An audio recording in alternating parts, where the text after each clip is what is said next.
Yo, what's up? What's good? You are rocking with the best. It is 6 p.m. Eastern Standard Time on a Monday, and you know what time it is. It is Conversations with Comedians on Beltway Radio and Beyond. We are counting down. We got 3 more shows after this, y'all. 3 more shows. And as always, I want to thank the radio, the network, but most importantly, I want to thank this man right here. You know, my man Be Easy on the ones and twos, because all of the clips that y'all see, all of the hookups of the engineering expertise, that was all done by me. But unfortunately, I can't. I'm just playing, man. That's done by my man Brian. So I always want to give Brian props, man. Beltway, be careful, because I may take this fool with me when I leave. I'm telling you that right now. What's up, B? Hello. May take this fool with me. Hey, so you check out the Super Bowl yesterday? If you want to call that a Super Bowl, sure. What the hell? God damn, bro. What are you talking about there, Corey? Criticism? What do you mean if you want to call it a Super Bowl? Yeah. I was not into it. I was really not into it. What happened?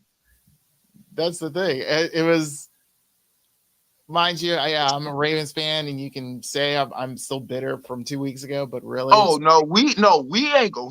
We can't. No, we ain't gonna. Can't. Yes, you are. You are. You can say that. Here, like my grandma used to say, you are wrong. Let me finish.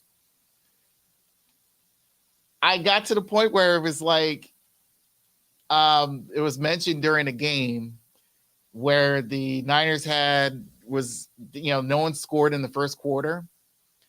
And they said, like, the last time this happened was when the Rams and the Patriots faced each other in Super Bowl 53.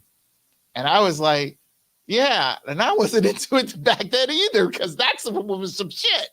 So you whack, bro. You got some high-ass standards. As much as you could say it went into overtime, there was dramatics, and it's like, this thing was so fucking staged. I was just like, look, you're not. Please don't tell me you're in the wrestling, and the thing is like, when you know full well, like, this stage was so set up for the Chiefs to win this. I was like, said the man who watches the WWE. I said that. So now the whole world's a stage. Yeah, pretty much.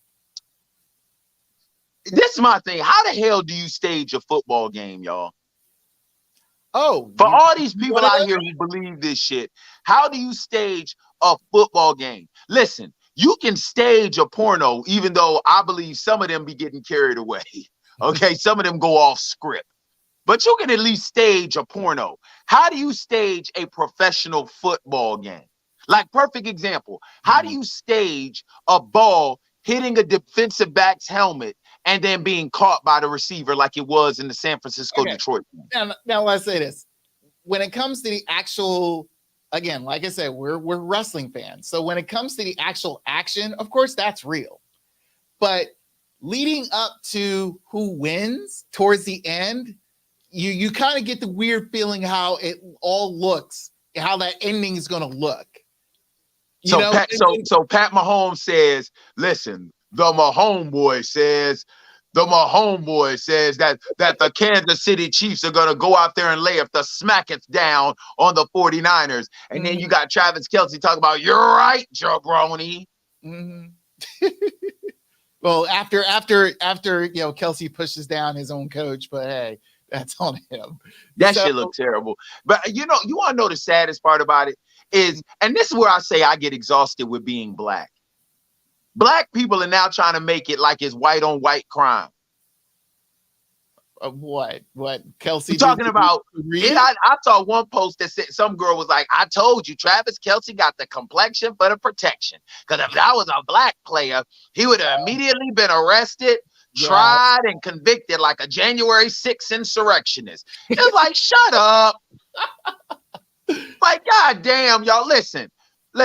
Don't nobody like to play the black card more than me. I played that shit in Starbucks the other day. When them jokers ain't have no more goddamn orange juice defense ups, I said it's because I'm a Negro, ain't it? It's because I'm a Negro.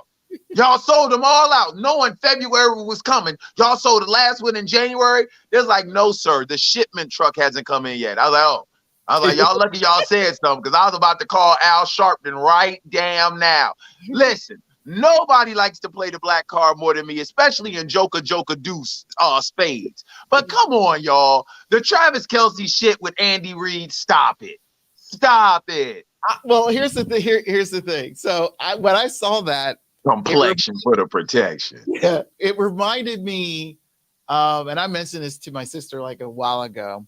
So when I played Little League soccer, and this was my second year. You played soccer? Yeah, I played soccer.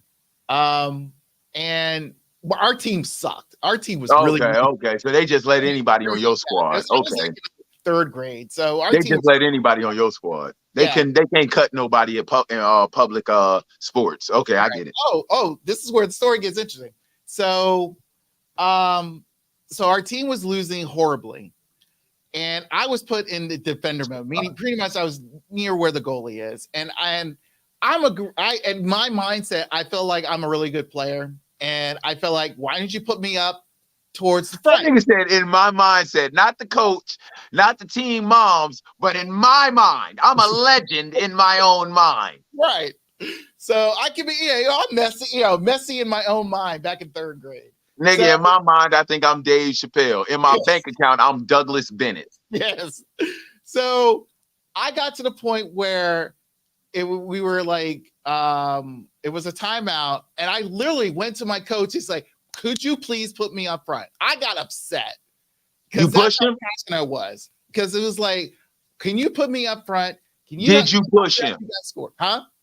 Did you push him? No, I just pretty much was berating him. Then your ass really didn't want to get into the game. You was faking.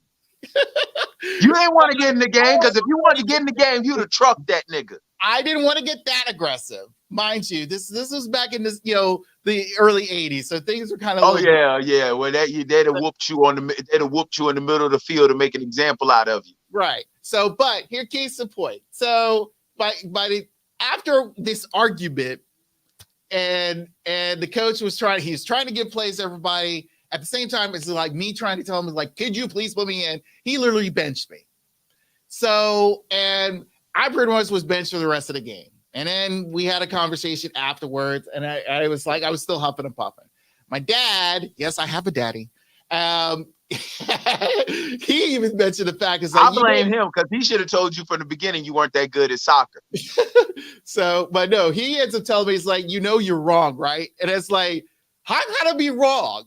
How can I be wrong in this situation? We're getting our ass whooped, and I'm pretty much one of the most athletic people, again, in my mind, that I can do some things.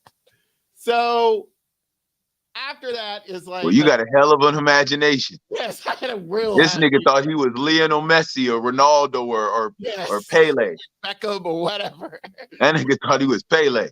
He was the top player at the time. He was also Argentinian. I forgot his name. Oh, Maldonado. That's his name. But anyway, this nigga right here.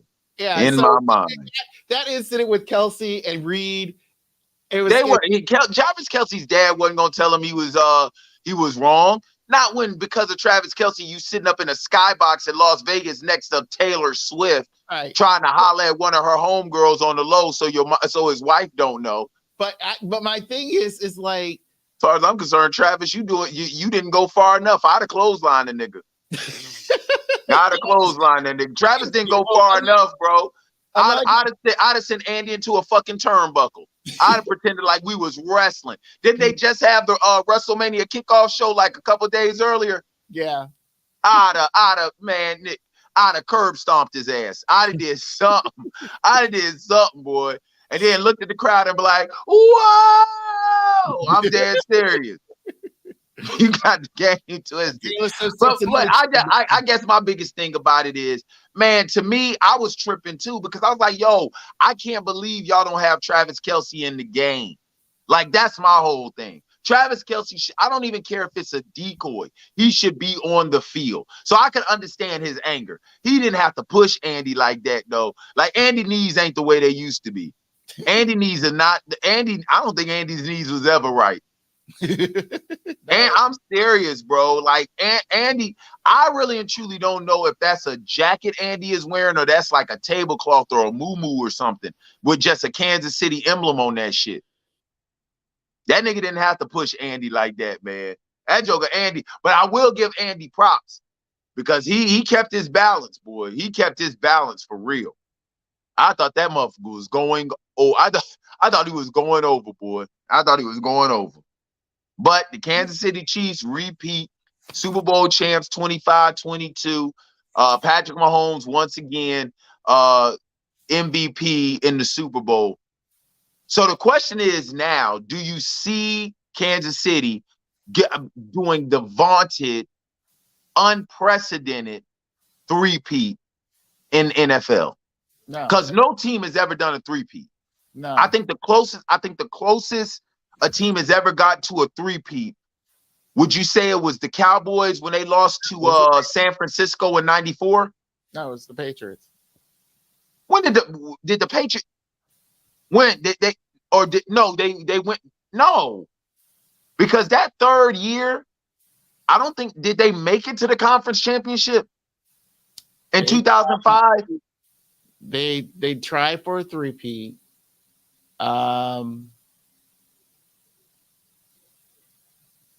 2005. Who won the 37, Super Bowl? 38. Let's see, because the Patriots won in 2001. Yeah. The Bucks did in 36, 2002. The Yeah. Patriots were 03, 04, and then the Colts were 2006. Oh, yeah, it was the Pittsburgh Steelers in 2005, wasn't it? Yeah, 40.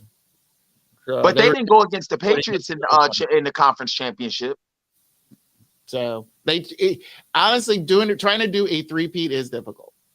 In football, especially. Yes. So Because they got a hard salary cap, bro, and they're all about trying to build parity. But when you think about it, man, I mean, think about it. The only thing, there's only three things that the Kansas City Chiefs need to do. One, go out and find themselves a bona fide number one receiver and re-sign Chris Jones and Ladarius Sneed on the defense. They do that three and they do that and stay healthy. Them motherfuckers winning 3 in a row. No, they won't. Who's gonna beat them? There's other teams who could beat them. That team lucked out. I'm sorry. I'm Here we go. Here we go. Everyone can say Here we go. You're gonna You're talk about somebody. You're gonna talk about them lucking up in sports, and yet you found yourself as the best player on a soccer team in the third grade. Nigga, that's luck. Hey, luck. So's Mahomes. He's been lucking out when you gotta. In my mind, have you ever noticed that somebody? You can always tell America somebody full of shit when they gotta preface everything with "in my mind" or "don't take this personal" like they Monica or some shit like that. You can always tell when they're on some bullshit because they gotta preface everything they say because they know in their heart or in their mind that is bullshit. Nigga, I never heard this nigga say he played. I've heard him say he played football. I've heard him say he records people, he interviews porn stars, all of that stuff. I have never heard this nigga say he played soccer before until today. It must have just popped up in his mind today. This nigga here, bro. This nigga here. Speaking of which, man. Oh yes, let's get to this nigga here, bro. Marcus and Larsa Pippen, ladies and gentlemen. Marcus and Larsa Pippen. They have been going on what I like to call the Scottie Pippen embarrassment tour, aka their relationship, for the past year and a half, almost 2 years. Now I ain't gonna lie. Larsa is a baddie. Now she bad for her age. I can't even front. I really can't. But when you sitting up in that joint and you pretty much are a witch, the way the Kardashians are, witches don't age, do they? Not supposed to. Yeah, witches don't age. So naturally. But it has been brought to our attention that it is possible a breakup between Marcus Jordan and Larsa Pippen. Jordan and Pippen have broken up for the second time. Everybody remember the first time was back in 1998. Now in 2024, almost 30 years later, they have had their last dance before they were supposed to get married and had a first dance.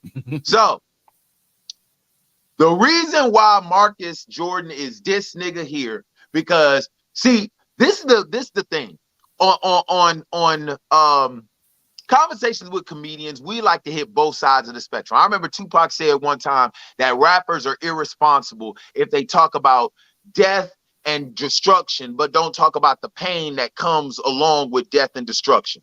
So we here at Conversations with Comedians like to take a Tupacian mindset where we would talk about the stupid this nigga hears, but we also would like to praise the this nigga hears that have come to their senses. And Marcus Jordan is a nigga that has finally come to his senses. Thank you to the gods out there. Now I can finally wear my Jordans knowing that the company, when Mike finally goes home to the ancestors, will be passed on to somebody who can make deductive reasoning. Because I thought for a minute he really was going to go through with it. I really did. I really thought he was going to go through with it for a minute. Like, seriously. Because usually fake relationships last 6 to 8 months tops. They're like a pregnancy. You know what I'm saying? You go through all the labor pains, and then you birth a relevancy, or you birth a new career, or you birth a place on a reality TV show, which is what Larsa has done. I didn't expect for them to go all the way through with this. I'm so glad they didn't. This nigga here, Marcus, it's time out for us to stop talking about the black men who make bad decisions. It's time for us to start praising the ones who make good decisions. And Marcus made a hell of a decision. Don't you agree? Okay, why did they break up? Is there a reason? Who cares? Okay. Like, you the type of nigga that'll find $100,000 on your doorstep and be like, well, God, why me? Who cares? You say, thank you, Lord. Give him his 10% cut and hide the other 90% from your family. Well, let's say this. Nigga, why did they break up? No, the real question is, why were they ever together? Why were they ever together? Okay. Here. Let me ask you this question: why are you happy they broken up? Why? Yeah. Why are you? I think Mike sat his ass down and said, and he pulled out. All right, the first pair of Jordans came out in 1985, 86. I think Michael sat down, pulled out the first pair of Jordans and said, son, these are the only things in our community that get play after they pass their prime. I really do. I believe Mike pulled out the Jordans that he scored 63 in Boston Garden and said, son, these are the only vintage things in our community that hold their value. They're the only things that get more valuable the older they get. You see what I'm going with this, Marcus? You do not retread a tire. You do not dry clean a rented tux. And you damn sure don't marry a woman who's got more miles on her than a goddamn, what, Kia commercial? Like, really, bro? Temu, you have the Super Bowl. Temu got the most. Like, seriously, dog. What are you doing? All the women out there, dog, do you understand you're Marcus Jordan? Chicks will be with you just in hopes to meet your daddy. The best you could do is be with one who was a teammate of your daddy's 30 years ago. Nah, bro, I really and truly believe Mike showed him a revised copy of his will and Marcus was nowhere on that shit. That's what I believe. Okay. I just think it's like, one, like we said earlier, I think Larissa Pippen is a very attractive woman. If Marcus found her similar, highly attractive as well, to me, didn't say she was ugly. Well, again, whatever brought them together, whatever made them happy, I figure it's like, let them be and call it a day. I really think this. I think the more the beef is between Scotty and Michael than it was Larissa and Marcus. Man, listen, I'm all for I'm all for it. But man, come on, bro. There is no way on God's green earth, Brian. You can sit up here. See, America, this is the thing that I have with Brian. Brian is so pathetically politically correct. Brian knows good and damn well if he had a son who was who was engaged. I'm not talking about smashing. You can smash whoever you want to. But talking about engaged and parading around town with a woman who's damn near 50 with 4 children by your ex-teammate, and then talks about marrying her, I didn't hear no discussion about a prenup. So you're going to give her your name and half of your shit without at least getting an heir out of it? And I ain't talking about Air Jordan. I'm talking about a child, a fucking heir, not A-I-R. I'm talking about H-E-I-R. Without getting an Air Jordan, an heir apparent out of it, you are freaking insane. Okay, one. I'm so glad God got him out of that reprobate mind, because there's only things that come by fasting and praying. Oh, Shatala Boshit. Oh, Air Jordan, Air Jordan. I need the Concords. I need the Concords. Yes, we're speaking in tongues today. Patent leather, patent leather. Yes, Jesus. Yes. Don't tell me my God don't answer prayer. Kansas City won and Marcus lost. Hey, Atabo, 63 in Boston Garden. Last shot in Utah, 6-0 in the championship. Hey, Shatala, 3-time slam dunk champ. Oh, glory. Yes, Marcus. Yes. Heir to $1 billion heir to $1 billion heir to $1 billion fortune. Yes, Lord. Yes, Lord. Amen. That's how you feel. Oh. When the spirit comes over you, it makes you shout. Air Jordan. Amen. Amen. Okay. You done? Hey, don't try to quench my praise, bro. Don't try to step on my praise. What praise you get for a couple? One, a couple that's broken up. 2, we don't know why they broke up. So they broke up mutually. On them. Cares. That's like saying, why did David go and fight Goliath? You think Israel cared why David went to fight Goliath? No, there wasn't somebody out there who said, who's responsible of this little boy fighting this giant? They was like, nah, man, maybe, just maybe, if Goliath kills him, he'll leave the rest of us alone. Unfortunately for them, it didn't work out that way, but fortunately, it still did work out for them. Don't nobody sit up there. Like you just be asking crazy questions. Why is the Red Sea opening, Moses? Okay, you can either follow us through to the other side, or you can stay right here and ask the people that are chasing us. Like, which one you want, bruh? Why did they break up? They should have never been together. Like I said, man. And speaking of people that should have never been together, Usher. All right, y'all. As y'all all know, Usher did the halftime show last night, and he pulled out Alicia Keys to sing My Boo. I'll just let the rest of it. Good God Almighty, Alicia Keys. Look at that. All right, man. No, and this nigga. What's wrong with this? Why is Jermaine Dupri? Why is Jermaine Dupri up there? Why is Jermaine Dupri dressed like Wednesday Addams?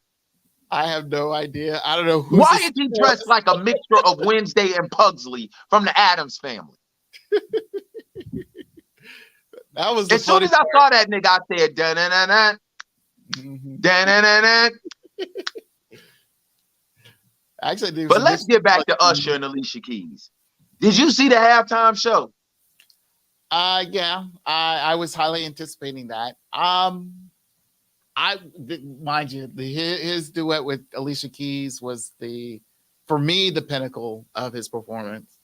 I was talking. No, that outfit she had on was the pinnacle. Once he stood my up, God.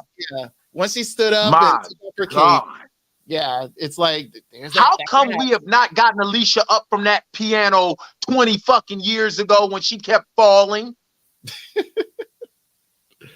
Like, no, man, for real, bro. I'm gonna get back to my original point about Usher because it needs to be said. But bro, why has Alicia not gotten up from that goddamn piano before? Even Stevie Wonder got up from the piano and he couldn't see. Okay, wait. Do you remember her on Def Poetry Jam? Do you remember seeing that episode? No, why? Okay, because that was the very first time we saw that fat ass of hers, that fine fat ass. Because when she ended her poem, she did the walk out, and we saw that beautiful peach as she walks out, and everybody was like, that was the first time we ever saw it. The second time we ever saw it was her video. If you ever had a broken heart, and she kind of wore a purple outfit, and we saw that nice little beautiful peach of hers. So that joint is perfect, ain't it? Peach. She's always had that. So listen, I do not by any chance condone infidelity. I don't. But Swiss got to get a pass. Swiss got to get a pass, bro.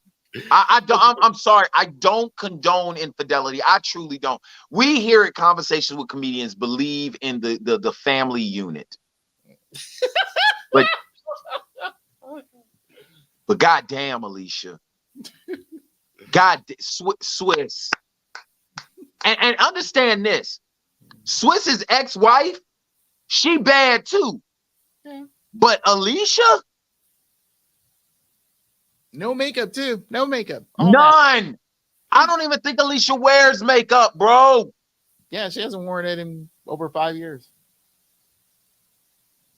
You understand how dangerous it is for a light-skinned woman to go out in public with no makeup on? Mm-hmm.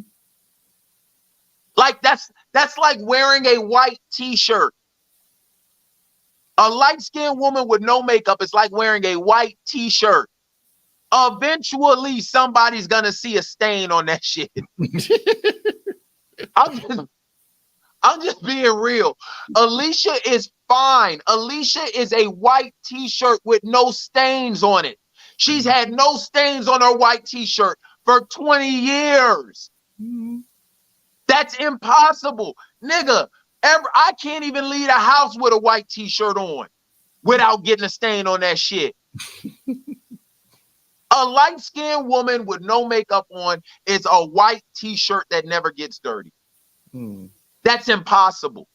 How many times you think the Franchise Boys had to change t-shirts in the middle of their goddamn music videos?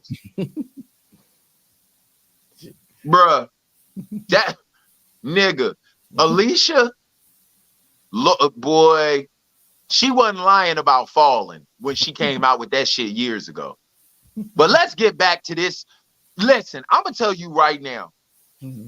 Once again, like I said, here at Conversations with Comedians, we believe in family, especially Black family. We believe in the family unit. We believe nothing should infiltrate it. We believe nothing should break it up. And for decades, we have always sat up here and blamed white America. There is a new culprit. His name is Usher Raymond. Usher is the sole reason of the breakup of the Black family in 2023 and 2024. He needs to be stopped, y'all. Usher needs to be stopped. Usher needs his ass whooped by some other ushers or some missionaries, or the whole deacon board needs to stomp his ass. Usher needs to stop it. Like, why does Usher purposely go out here and sing to women who've already got men? Why, Usher? And don't get me wrong, I love Usher. I've been a fan of Usher since the very beginning. Since the very beginning.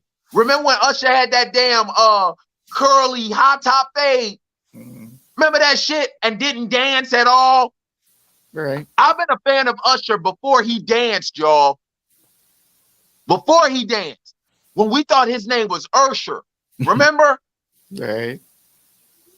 But this shit got to be said. He got to stop, bro. Somebody's got to stop him.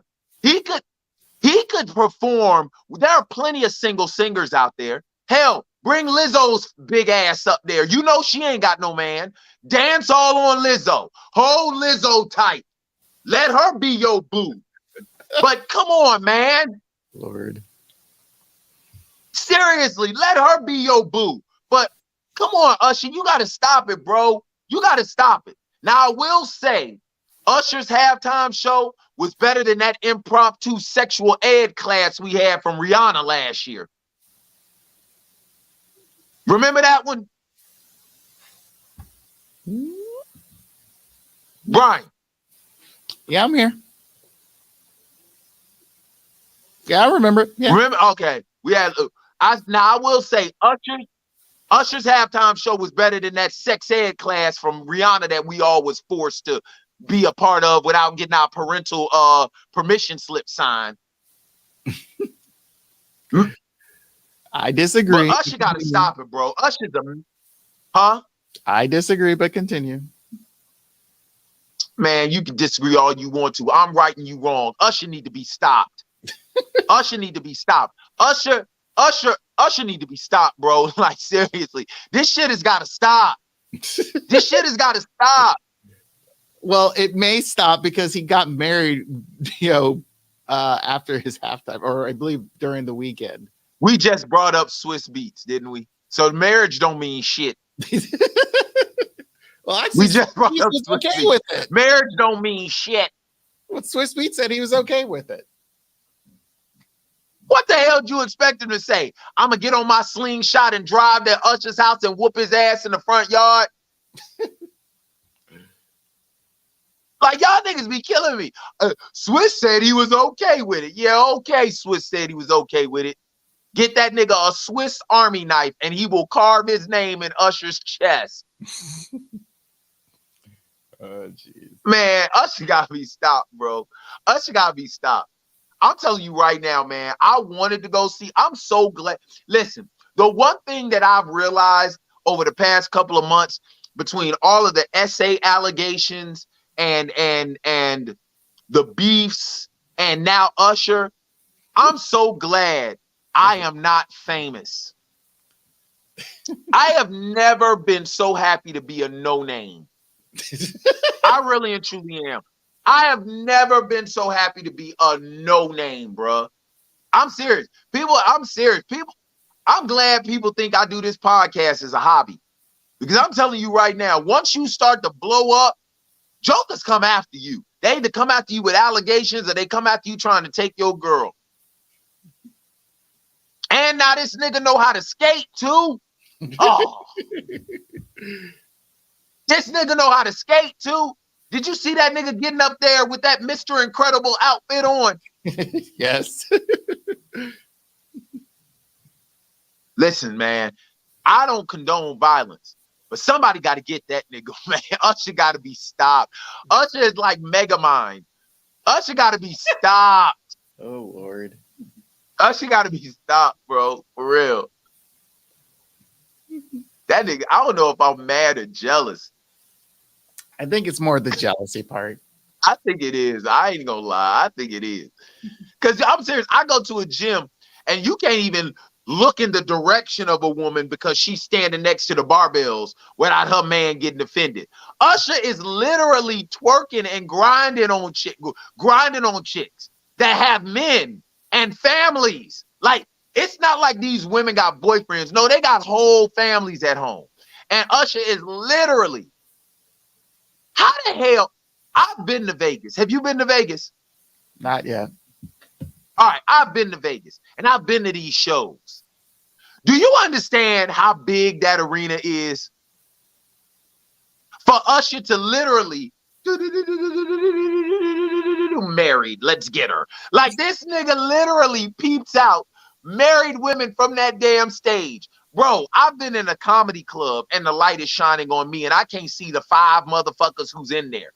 Usher is at Vegas How does he look out into a sea of thousands of people and always note a wedding ring on somebody's finger? So he goes up to her and starts singing.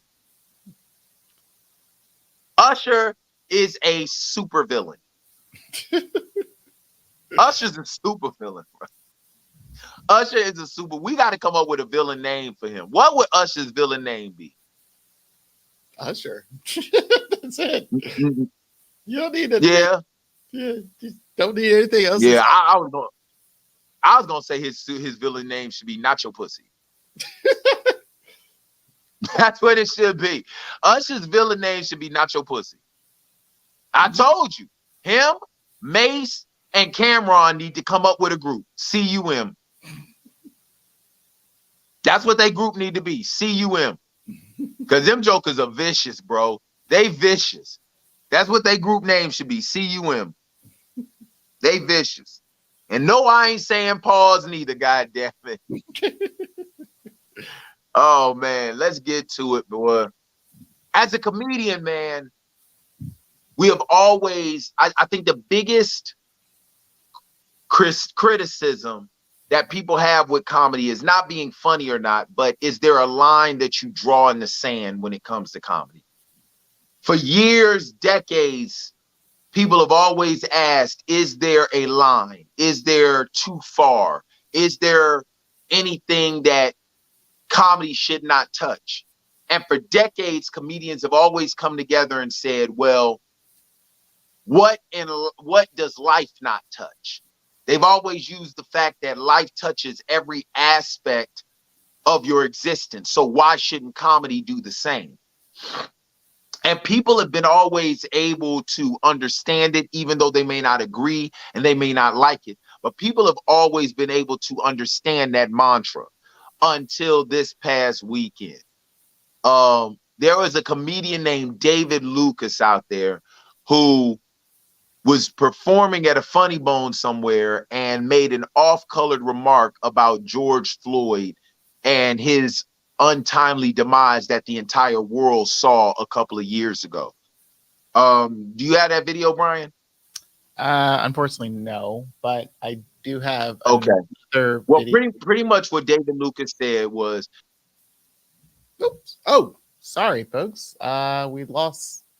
Oh, there's Doug. Here he is coming back. A knee put on his neck. And if it had been him, I wouldn't have done that. I would have shot him. And a lot of black people found, and honestly, nobody really found it funny. It was more of an uncomfortable than actually laughter. And it makes me wonder once again, is there a topic that is off limits when doing comedy?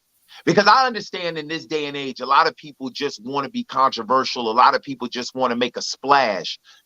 But Brian is somebody who does production for shows.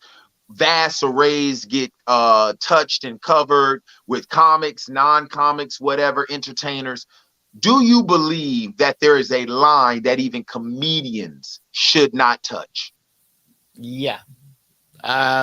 Most highly, I believe, death of a known person, especially like someone like George Floyd. I mean, is it the fact that he's a known person or what he's known for?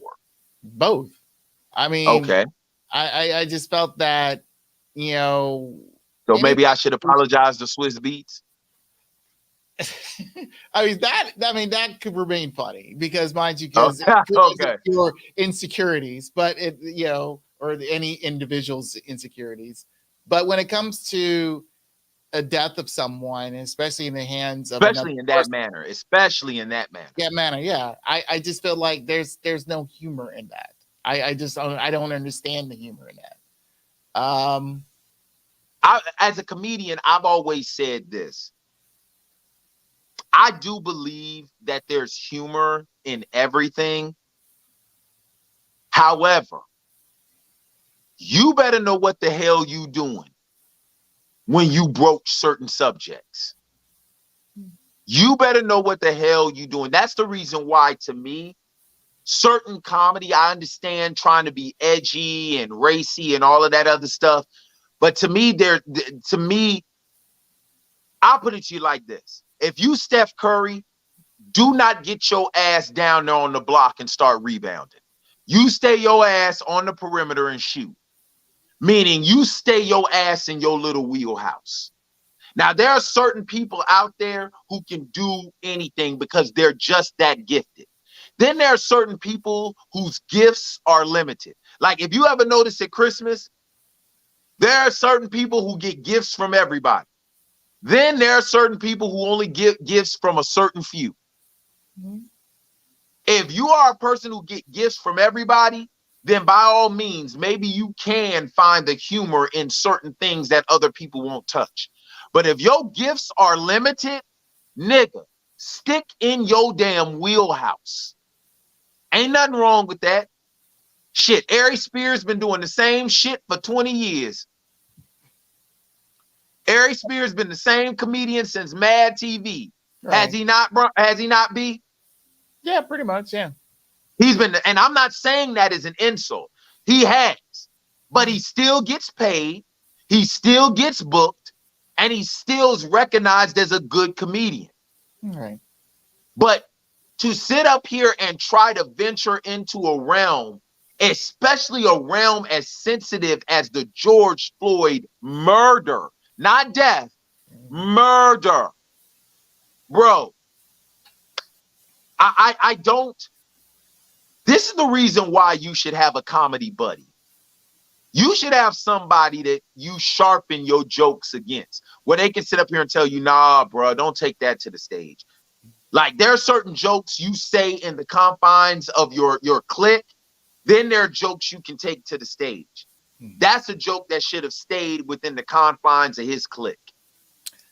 Well, I mean, you probably know more of this than I would, but I just believe nowadays the personal aspect of comedy is kind of been lost because of the fact, like, what we see on social media is like, for any comedian, probably is like easy pickings to pluck from, and trying to make social media also is fake. Like we really need to.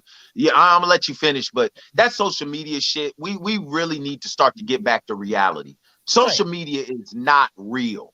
Right. And that's the point I'm getting at. I just feel like most comedians, like you said, want to be controversial and things like that. They feel like, you know, when comparing, let's say, Richard Pryor, how he viewed the world, he viewed it with his own eyes. He viewed it personally. He viewed it intimately, while others viewed it through a cell phone and things of that nature. So in that aspect, I just feel like you're kind of that's where I think the disconnect is from. And I do agree with the fact of, you know, if they had a comedy buddy and things like that to bounce things off of, but at the same time, yeah, because iron sharpens iron. Iron sharpens iron. That's with everything. But at the same time, when you hear things like what Cat Williams said a month ago, is like he could be stealing your shit if it doesn't work for, it shouldn't be work for that person, but maybe work for me, you know, something like that, and see how it works. So there's that kind of concerning aspect of it. So like I said, I'm not a fan of, I mean, unless it's, like you said, funny, unless I've heard some real sensitive shit after some tragic thing happened and it was funny as anything. Yeah. But like believe it or not, believe it or not, real talk, there's humor in everything. You got to be able to dissect it and find it and decipher it, but there's humor in everything. The problem is you have to have a mind and a keen eye to do it. You know what I'm saying? This is my thing when it comes to social media. And this is the danger of social media. Social media has given people the impression that everyone can do what everyone does. Sure. See, there used to be an awe. That's the reason why celebrityism isn't what it once was. Because when we were growing up, celebrities, you only saw celebrities when they wanted you to see them, number one.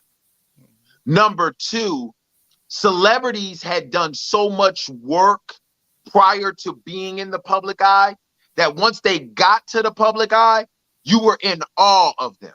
You were totally and completely in awe of them because you're like, God, it's so flawless. It's so effortless. But we never were privy to all the years prior to that they put the work in. Now, granted, you had some people who were just savants. But for the most part, the celebrity put so much work in prior to them showing up on the scene. Now what has happened is social media has kind of broken down that fourth wall. And now it gives people the impression that everybody can do what everybody does. And the danger in that is that you've got a lot of people watering down and oversaturating a lot of arts and genres because they're like, I can edit it, I can clip it, I can edit it again, I can clip it, and it's not in real time. And then what happens is you go in real time and see said person, and it's like, yo, this is not the shit that I'll have on this ain't, you know what I'm saying? Like, this ain't what it is that I'm following. So it's almost like social media has auto-tuned the world. Yeah, I can agree with that. But I also believe the fact that, and you can probably agree with this, maybe not, is knowing your audience. And I think the guy who said that quote unquote joke probably wasn't knowing his audience. But that comes with time. Those are veteran moves. That comes with time. Right. Like perfect example. I'll take it to a more relative level. You want to know the reason why men after a while stop playing the field when it comes with women? Is because you can never be the same person with each woman. True. Now, there's the 1% out there that have enough money and enough cachet where it's like, hey, look, you unstable creature, this is who I am, you accept it or not. But for the other 90+%, no, you got to be sensitive and cry at the Notebook with this one girl. Then with another girl, you got to pretend like you Tupac. Then with another person, you got to be biblically sound. With another person, you got to act like you the devil's right hand. Like, you're never the same. Girls. Yes, listen to Jay-Z's song. Girls I do adore. Okay. You know what I'm saying? So what happens is I relate it to comedy. After a while, man, you gotta read the room. You can't just go up in there with the same jokes, especially if you're not a comedian of that caliber and that level. If you're talking about a Dave Chappelle, a Kevin Hart, a Chris Rock, a Cat Williams, who's doing a tour or something like that, and you're gonna take, that's one thing. But if you're on a lower level, you have to read the room. You have to be able to adapt to your audience. And to me, when you're broaching a subject as sensitive as George Floyd, bro, unless the joke was given to you by God Almighty, unless that joke was delivered in a whirlwind from heaven while a fiery chariot was right there, unless there was a donkey at a Gold's Gym that opened its mouth and talked to you, bro, certain subjects need to be left alone. Mm-hmm. And that is one of them. Because now what you do is now you give credence to these critics out here who wish they could be funny, who wish they could entertain, who wish that they could occupy an audience of strangers' attention for 15, 20, 30, 45, maybe 60 minutes. Now you give credence to their criticisms when they say comedy has gone too far. There should be a line in the sand. And then you got these people out here trying to police comedians. You feel me? Because now you give credence to stuff like that because you're not so proficient at your craft that either A, you don't read the audience, or B, you don't take time to be able to truly vet this joke before you allow your ass to get on stage where you're recorded, might I add, and it's put out for the world to see. Like, you got to be careful. People don't give a damn who they put on. Man, I've seen people get recorded by their spouse, and I've seen them literally and truly damn near die, and their spouse still upload that shit to Instagram. I've literally seen children, like what, fall out of trees, or I mean crazy. Like there was this video of a child damn near getting attacked by 2 dogs. And another dog saved the child, and they think that is what you should put on Instagram, as if that child ain't traumatized enough. So you know good and goddamn well people ain't got no problem putting a comedian on damn Instagram in a precarious situation. Come on, man. Don't give credence to these idiots out here who wish they could be us. Don't give credence to these idiots who wish they could be us. Man, final thing, man. Shannon Sharpe and Mike Epps will be. Yo, who in what's going on with us in Black America? It's like everybody black is beefing for some reason. Mike Epps and Shannon Sharpe are beefing. Shay Shay and Day Day are beefing. Think about that. Shay Shay versus Day Day. Try not to. And they're beefing because at a comedy special, at a comedy show Mike Epps had in the wake of the Cat Williams massacre, he referred to Shannon Sharpe as, well, first he said Shannon Sharpe called him to try and get him on Club Shay Shay. And then he said Shannon was trying to incite Cat to say something ill about Mike. And then Mike started to insinuate that Shannon may be a little zesty, which we all know is like the gateway to being gay and all of this other stuff. And Shannon came back yesterday and Shannon like, look, I don't play them games. I'll see you when I see you, and I'm going to see if that attitude is still the same. Like, Shannon come from a different era, y'all. Shannon comes from the era of knuckling up. Shannon don't do all this back and forth on social media. So Shannon like one of them uncles where it's like, okay, you bring your ass outside. Yo, like that's who Shannon is.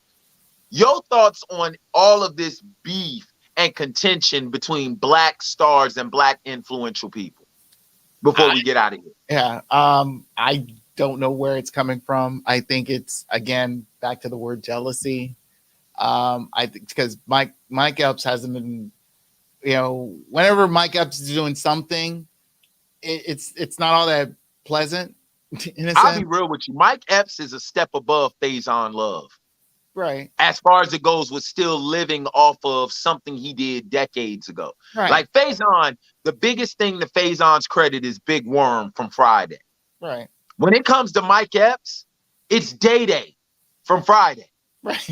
Same movie. And to me, that's no shot, even though people are taking it as such, and I don't care. Mm-hmm. But let's be for real. I dare you to tell me right now, beyond next Friday and the Friday after next, give me something Mike Epps is really known for. Right now, don't worry, let the Lord use you. As of right now, it's kind of like I'm still waiting for something relevant. So, I've been highly anticipating on this Richard Pryor movie that he's been tagged with. So really, it's kind of like a wait and see, to be honest with you. Yeah, but Shannon Sharpe, man, I'll be real with you. Shannon Sharpe has successfully separated himself from football. Yeah. Like, real talk. I don't think anybody is hotter in podcast land than Shannon Sharpe. Well, let's put it this way. In this aspect, it's, the recent beefs of this. I've heard a beef with Again, the returning beef of Nicki Minaj and Meg Thee Stallion. I'm hearing another beef between Ice Spice and Lotto. I don't know where it's coming from, but to me, it's like, what are you guys beefing for? Ice Spice and Lotto, that sounds like a drink you get at Starbucks. Is it the fact that one person is currently on the top? And when did Ice Spice and Taylor Swift become friends? Huh? Oh, when did Ice Spice? Who knows? So yeah, like I saw Ice Spice in the box, and I'm like, when are y'all working on a collab or something? Probably. You never know. If Beyonce can get into country, Taylor can get into hip hop. Who knows? So I don't care. Oh, and speaking of country, now all of a sudden Post Malone is the reincarnation of Randy Travis. I guess. You see Post Malone singing the national anthem yesterday? No, I muted that. Oh my God, that shit was terrible. Stuff I muted out. I didn't care. I just wanted the game. Just want to get it over with. Post Malone, I don't even know. Post Malone continues to break down barriers. How the hell you cultural appropriate white people? How did Post Malone cultural appropriate white people? Oh, I don't know. You're talking to wrong. Yeah, he's amazing. That nigga is Luther Vandross amazing. Peter Parker, the Amazing Spider-Man, amazing. Like, he been rapping and hip-hop this whole time. Now he gets up there with a cowhide blazer, some boots, and a guitar that looks like, it looked like a ukulele at first, but a goddamn guitar. And he gets up there and starts singing like he's goddamn Blake Shelton. Who was in the building. Yeah. You should have seen him. I wish they had sent the camera over there. He'd probably like, now Gwen, look at this shit. Gwen, look at this shit. Telling you. I'm going to be real with you. I don't know what it is about us in the black community where we just can't see. I'm not saying get along like everybody got to be monolithic in thought and feeling. But why do we always have to take our shit public, bro? Because this is my whole thing. This is my whole thing right here. And I do hold Shannon kind of responsible for this. Bro, you could reach out to Mike Epps if you wanted to. You got enough connections. But you see how Brian is? I sit there and let him make his points and he play me off like we at the Oscars. Hey, man, but thanks again for tuning in. Once again, congratulations to the Kansas City Chiefs on their third Super Bowl win in 5 years. And let's just get over the beef, y'all. There's enough success and enough money to go around, please. But once again, for Conversation with Comedians, I'm your host, Mr. Perspective, Doug Bennett. He is Be Easy on the ones and twos, always bringing comedy to the conversation. We're going to finish this month out strong. For all my faithful out there, I love y'all, and I'll see y'all on the other side. Peace.